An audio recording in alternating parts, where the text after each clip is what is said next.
अब हम बात करते हैं ग्रेविटी कंट्रोल की। ठीक है, अब दूसरी ग्रेविटी कंट्रोल देखो किस प्रकार से होता है।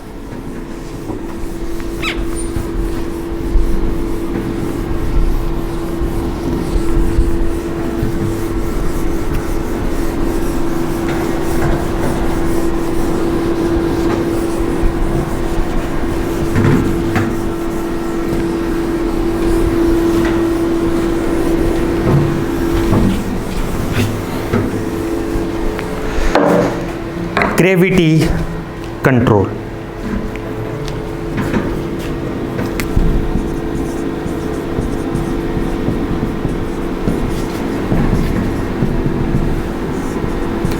ग्रेविटी कंट्रोल देखो, इसमें क्या करेंगे, ये तो यहाँ पर स्प्रिंग है क्या, ये तो हो गई अपने पास में स्प्रिंग। यहाँ पर हम एक क्या करते हैं, कनेक्ट करते हैं यहाँ पर मास W वेट का क्या कर देते हैं, मास कनेक्ट कर दिया। ठीक है,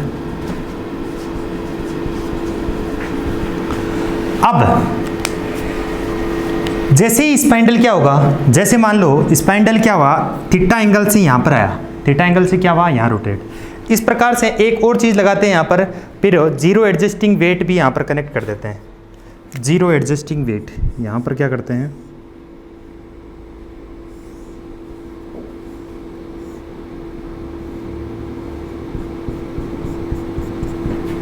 जीरो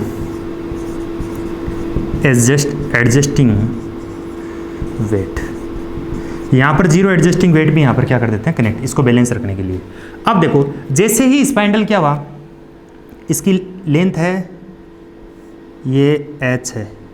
ठीक है, ये क्या हुआ, जैसे ही यहाँ पोजीशन पे आता है ये W, थीटा एंगल से क्या हो गया, ये W यहाँ आ गया क्या, स्पाइंडल जैसे ही यहाँ घुमा, स्पाइंडल क्या हुआ, जैसे ही यहाँ से डिफ्लेक्टिंग टॉर्क लगा और ये स्पाइंडल आ गया मान लो यहाँ पे, तो ये भी क्या होगा, इस तरफ मूव करेगा क्या, यानी ये वेट भी इसके साथ में क्या होगा, यहाँ पर हो जाएगा। अब ये वेट यहाँ हो जाएगा, जैसे ही ये वेट यहाँ पर होगा तो क्या होगा, ये इसको कंट्रोलिंग प्रोवाइड करेगा ना, जैसे ये डिफ्लेक्टिंग टॉर्क हटेगा तो ये वापस से वेट इधर आ जाएगा। मतलब क्या हो जाएगा, मतलब ये क्या हो जाएगा कि जैसे ही ये मान लो डिफ्लेक्टिंग टॉर्क इस पर काम कर रहा है तब तक तो कोई दिक्कत नहीं है, जैसे डिफ्लेक्टिंग टॉर्क हटा तो ये वेट वापस अपनी पोजीशन ले लेगा और ये वापस से इसमें come back to the zero position. यही तो होता है इंडिकेटिंग टाइम इंस्ट्रूमेंट्स में। तो ये थीटा एंगल से यहाँ पर क्या हो गया, एडजस्ट हो गया। अब बताओ, ये इसकी जो लेंथ है, ये लेंथ L मान लेते हैं यहाँ से, ये है इसकी लेंथ L। ठीक है, अब ये एंगल से कितना कितना आया है, यहाँ से टॉर्क ये कार्य कर रहा है इस पर TC, ये तो डिफ्लेक्टिंग टॉर्क काम, ये तो रिस्टोरिंग टॉर्क तो TC की वजह से तो यहाँ पर आ रहा है। तो अब मुझे यहाँ से एक बात बताओ, साइन थीटा की इस एंगल में साइन थीटा की वैल्यू बताओ, साइन थीटा की वैल्यू यहाँ से बताओ। साइन थीटा आधार बटे करण, आधार क्या है, आधार तो इसमें क्या है, ये एंगल के सामने का एंगल साइन थीटा, लंब बटे करण, तो लंब बटे करण, तो लंब क्या हो गया इसका TC और कर्ण हो गया ये W, कितना हो गया W, यानी वेट, यानी kg लिख देते हैं। क्या लिख देता, kg। अब बताओ TC बराबर क्या हो जाएगा, kg into sine theta, kg into sine theta. अब हमें करना क्या है वो देखना है, करना क्या, TC बराबर kg इंटू साइन थीटा, यही अपने पास में क्या है फॉर्मूला, आपको याद रखना है, यही फॉर्मूला क्या करना है यहाँ पर याद रखना है। और W जो है, W बराबर कंट्रोल्ड वेट, ये जो W है इसको हम बताते हैं वेयर W बराबर कंट्रोल्ड वेट, W बराबर कंट्रोल्ड वेट। ठीक है, तो जहाँ पर भी अब यहाँ पर देखेंगे थीटा की वैल्यू निकालना चाहो तो थीटा की वैल्यू हो जाएगा sine inverse TC by kg, TC by kg। तो ये थीटा की वैल्यू यहाँ से ये रख सकते हैं। इसके फ़ायदे बहुत हैं, बहुत का मतलब बहुत भी ज़्यादा नहीं है, लेकिन इसके फ़ायदे क्या क्या हैं। एक तो क्या है इसमें क्या है, एक तो वेट कुछ भी लटका दो यहाँ पे और स्प्रिंग भी काम में नहीं ली जा रही है, स्प्रिंग काम में लेगी तो महंगी हो जाएगी।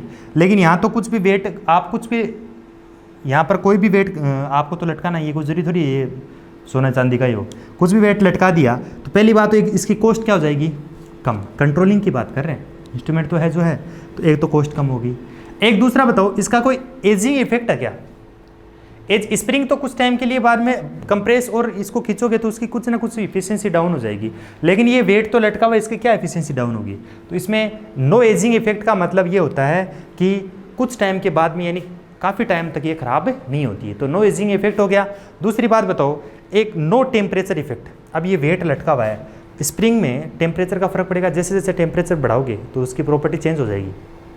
यहाँ पर कोई वो प्रॉब्लम भी नहीं है। अब बताओ, इसकी प्रॉब्लम कुछ भी नहीं है, इसके 3 नो एजिंग इफेक्ट है, टेम्परेचर इफेक्ट नहीं है इस पर, और दूसरी बात इसकी जो कॉस्ट है वो कम है। तो इसके नुकसान क्या है? इसका नुकसान है कि ये वॉल माउंटेड पैनल के लिए ही काम में ली जा सकती है। वॉल माउंटेड पैनल का इनका मतलब ये इस तरह वर्टिकल ही इनको रखना होता है, वर्टिकल माउंटेड के लिए रखना होता है, जिसको इसको जैसे मान लो तिरछा रख दिया ये इंस्ट्रूमेंट को, तो ये फिर रीडिंग गलत दे देगा, रीडिंग करेक्ट नहीं दे पाएगा। ये इसकी क्या है, डिसएडवांटेज। तो इसके डिसएडवांटेज क्या क्या है वो अभी लिखेंगे, पहले आप इसका इतना लिख लो। ग्रेविटी कंट्रोल, ग्रेविटी कंट्रोल देख लिया था, इसके एडवांटेज कौन से थे? इसमें नो एजिंग इफेक्ट था और नो टेम्परेचर इफेक्ट था, इसमें कॉस्ट इज लेसर बिकॉज कोई भी स्प्रिंग नहीं थी। ये सारी चीज़ देख ली थी, मैं बस सिर्फ आपको रिपीट कर रहा हूँ, लिखाया किस प्रकार से। डिसएडवांटेज क्या था? एक तो ये क्या थी, the instrument which are gravity control, ठीक है, must be suitable only for the vertical placement. जब ये वर्टिकल रखा जाएगा तभी ये सुटेबल है, अदरवाइज जैसे ये थोड़ा बहुत वर्टिकल से किसी एंगल पे रखा जाएगा उस कंडीशन में ये क्या हो जाएगा, सूटेबल नहीं हो पाएगा। The place where we are keeping the meter must be place surface, वो जो जिस पे भी ये मीटर रख रहे हो ना, वो क्या होनी चाहिए, एक प्लेन सरफेस होनी चाहिए, वरना क्या होगा, वरना फिर क्या होगा, otherwise the there is level 0 error हो जाएगी। तो ये लेवल नहीं होगा तो उस कंडीशन में ये इसका बहुत ध्यान रखना पड़ता है, ठीक है, लेवल नहीं होगा तो भी एरर आ जाएगी। एप्लीकेशन क्या है, gravity control technique is most preferred in the wall mounted type and panel type instruments, ठीक है। तो ये चीज़ है, यहाँ पर इसका एप्लीकेशन हो गया, ये सारी चीज़ हो गई। अब हम देखेंगे डैम्पिंग, क्या होती है डैम्पिंग।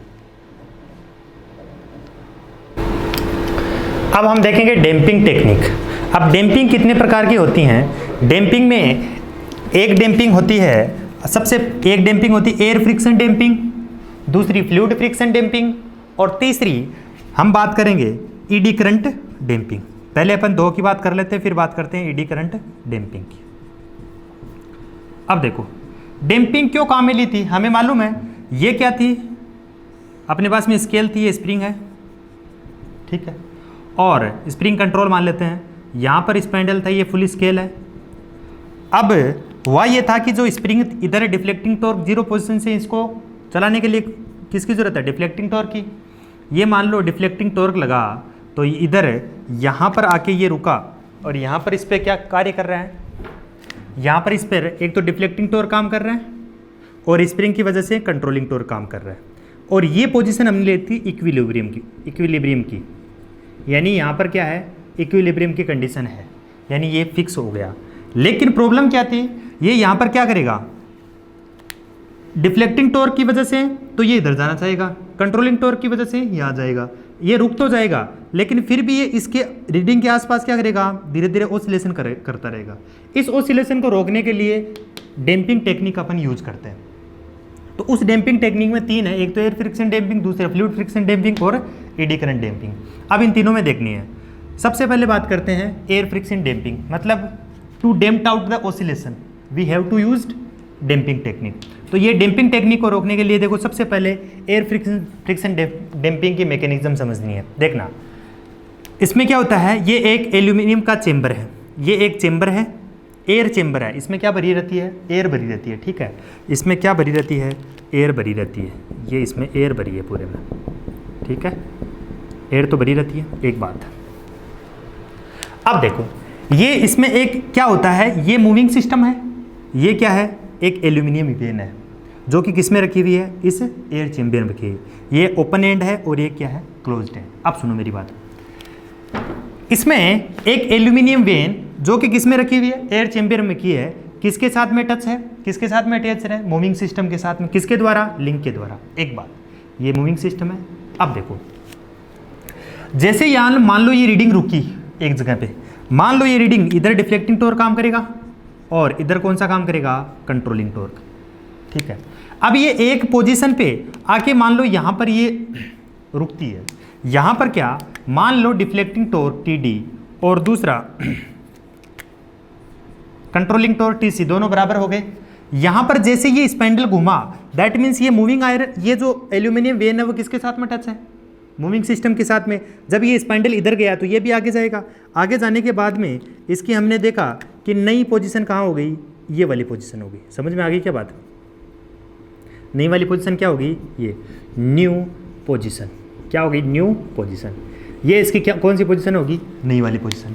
अब देखो, ये जैसे ही यहाँ पर आया और इसकी तो वही आदत खराब, ये क्या करेगा, यहाँ पर क्या करेगा, डैम्पिंग करेगा। अब डैम्पिंग करेगा तो जैसे ये डैम्पिंग करेगा तो इधर और इधर दोनों तरफ जाएगा। जैसे ये इधर जाएगा तो ये वेन यहाँ आ गई, तो यहाँ पर इस वाले पार्ट में क्या भर गई, अब एयर भर गई। जैसे ये स्पेंडल इधर आने की कोशिश करेगा तो ये स्पेंडल को इधर आना पड़ेगा। जैसे इधर आएगा तो एयर क्या करेगी, इसको अपोज करेगी। क्या करेगी, यहाँ पर एयर भर गई तो इसको क्या करेगी, रुक जा भाई, रुक जा, मत आ इधर। ये इधर जाने की कोशिश करेगी तो मूविंग सिस्टम इससे एल्यूमिनियम से टच है तो ये भी इधर आने की कोशिश करेगा, लेकिन जो इसमें जो एयर भर गई वो क्या करेगी, इसमें अपोज करेगी। अपोज करने का मतलब ये इधर नहीं आ पाएगा तो इसका डैम्पिंग नहीं हो पाएगा, ये फिक्स हो, इसको घूमने नहीं देगा। ठीक है, तो डैम्पिंग टॉर्क इस प्रकार से एयर फ्रिक्शन डैम्पिंग में ये अब डैम्प आउट हो गया, और डैम्प आउट हो गया तो हम यहाँ से क्या ले लेते हैं, रीडिंग ले लेते हैं। ये तो होगी एयर फ्रिक्शन डैम्पिंग। अब इस एयर फ्रिक्शन डैम्पिंग के फायदे क्या हैं, एक बात बताओ, ये इसमें एयर फ्रिक्शन डैम्पिंग में एयर तो काम में ली है। अब एयर कोई महंगी होती है क्या, ये तो फ्री मिलती है, इसलिए इसकी कॉस्ट क्या होती है, कम होती है। दूसरी बात, इसको एक बार बताओ, यहाँ पर नंबर ऑफ रिपीटेशन ऑपरेशन के लिए काम में ले सकते हैं क्या, कितनी बार यूज लो, हमें क्या फर्क पड़ता है। ये तो एयर है, इसका एयर का क्या जाएगा, एयर को तो कितनी भी काम में लो, कितनी बार, ये नंबर ऑफ रिपीटेशन के लिए कितनी भी बार, यानी कि नंबर ऑफ रिपीटेशन यहाँ पर ज़्यादा कर सकते हैं, कितनी भी बार कर सकते हैं। ठीक है, अब ये देखो दूसरी बात, और इसके क्या फ़ायदे हैं बताओ। इसके अब ये एयर है तो एयर का क्या मेंटेनेंस, तो इसलिए इसकी लेस मेंटेनेंस की क्या ज़रूरत होती है, इसमें लेस मेंटेनेंस की ज़रूरत होती है। लेकिन ये ठीक है ना, इसकी ये इफेक्टिव कम होता है as compare to fluid friction damping है। अब फ्लूइड फ्रिक्शन डैम्पिंग में क्या होता है, कुछ भी नहीं होता, सारा का सारा सिस्टम वही है कि ये मूविंग सिस्टम है, किससे टच में है, एल्यूमिनियम वेन से, जो कि किसमें रखा हुआ है, फ्लूइड के चेम्बर में। अब की बार क्या है, फ्लूइड के चेम्बर में। ये क्या है, फ्लूइड भरा हुआ है, अब की बार एयर नहीं है, किसके द्वारा, लिंक मैकेनिज्म के द्वारा। जैसे ये मूव करेगा वही बात, जैसे ये न्यू पोजीशन हो जाएगी तो यहाँ पर फ्लूइड भर जाएगा और वापस क्या आने नहीं देगा, उसकी वजह से डैम्पिंग क्या हो जाएगी, डैम्पिंग नहीं हो पाएगी या डैम्प्ड आउट हो जाएगा। ऑसिलेशन क्या हो जाएंगे, डैम्प्ड आउट। दैट मीन्स ये तो होगी फ्लूइड फ्रिक्शन, मैकेनिज्म सेम है। प्रॉब्लम ये है कि हमने एयर की जगह डैम्पिंग टॉर्क के काम में क्यों लिया, क्योंकि ये इससे ज़्यादा इफेक्टिव है, फ्लूइड फ्रिक्शन डैम्पिंग इससे ज़्यादा इफेक्टिव है। एक बात, अब इसके नुकसान देखो। एक बात बताओ, एयर तो सस्ती मिल गई, फ्री सस्ती क्या, फ्री में मिल गई, तो कॉस्ट क्या होगी इसकी, एयर जो डैम्पिंग है, पूरा डैम्पिंग का सिस्टम, उसकी कॉस्ट क्या होगी, कम। लेकिन अब यहाँ पर तो फ्लूइड है, फ्लूइड तो क्या लेना चाहिए, फ्लूइड में तो क्या होगा, फ्लूइड तो लेके आना पड़ेगा ना, इसलिए इसकी कॉस्ट क्या हो जाती है, बढ़ जाती है। दूसरी बात, एक बात बताओ, फ्लूइड है तो फ्लूइड की वजह से ये तो खराब, इसको बदलना भी पड़ेगा, तो इसके मेंटेनेंस की भी इसकी रिक्वायरमेंट बढ़ जाती है। दूसरी बात, इसको क्या नंबर ऑफ रिपीटेशन ऑपरेशन के लिए काम में ले सकते हैं क्या, it can't use for number of repeated operation के लिए, इसको बहुत ज़्यादा टाइम के लिए बाद में यूज़ नहीं कर सकते, क्योंकि ये इसकी अपनी प्रॉपर्टी खोने लगता है और उतना इफेक्टिव तरीके से काम करने नहीं लग सकता है। तो ये इसके क्या हो गए, डिसएडवांटेज। फिर भी हम इसको यूज़ करते हैं क्योंकि ये इससे क्या होता है, डैम्पिंग को जल्दी डैम्प आउट, इसको ये इफेक्टिव ज़्यादा होता है। अब यहाँ पर बात आती है कि ये फ्लूइड की भी कुछ प्रॉपर्टी होंगी, कि फ्लूइड ऐसे नहीं है कि हर कोई सा फ्लूइड उठा लिया, उसकी भी कुछ प्रॉपर्टी होती हैं। कौन कौन सी प्रॉपर्टी होती है, एक तो इसकी जो कौन कौन सी प्रॉपर्टी होती है फ्लूइड की, उसको हमें देखना है। तो पहली बात, प्रॉपर्टी क्या इसकी क्या होना चाहिए, ये एक तो जल्दी से इवोपरेट नहीं होना चाहिए। इवोपरेट का मतलब ऐसा पता चला कि थोड़ा सा ही गर्म हुआ और इवोपरेट होने लग गया, इवेपोरेट का मतलब वाष्प के रूप में बन के उड़ने लग गया, तो वो क्या काम का, ठीक है ना। फिर एक चीज़ ये हो गया। दूसरी बात इसमें क्या हो गया, इसकी विस्कोसिटी टेम्परेचर के साथ में चेंज नहीं होनी चाहिए। इसकी विस्कोसिटी टेम्परेचर के साथ में क्या नहीं होनी चाहिए, शांता बोलते हैं इसको, ठीक है। इसकी विस्कोसिटी टाइम के साथ में चेंज नहीं होनी चाहिए। नेक्स्ट बात, ये एक प्रकार का अच्छा इंसुलेटर होना चाहिए। ऐसा नहीं है कि यहाँ पर हमने कर रहे हैं ये काम और ये क्या हो जाएगा, ये कंडक्टर की तरह बिहेव करने लग जाएगा, तो करने गए तो कुछ और हो गया कुछ और ही। इसका मतलब ये एक अच्छा इंसुलेटर भी होना चाहिए। तो ये था आपके पास में एयर फ्रिक्शन डैम्पिंग और फ्लूइड फ्रिक्शन डैम्पिंग। अब हम इनको प्रॉपर तरीके से इनकी जो इसकी थ्योरी है वो लिखेंगे।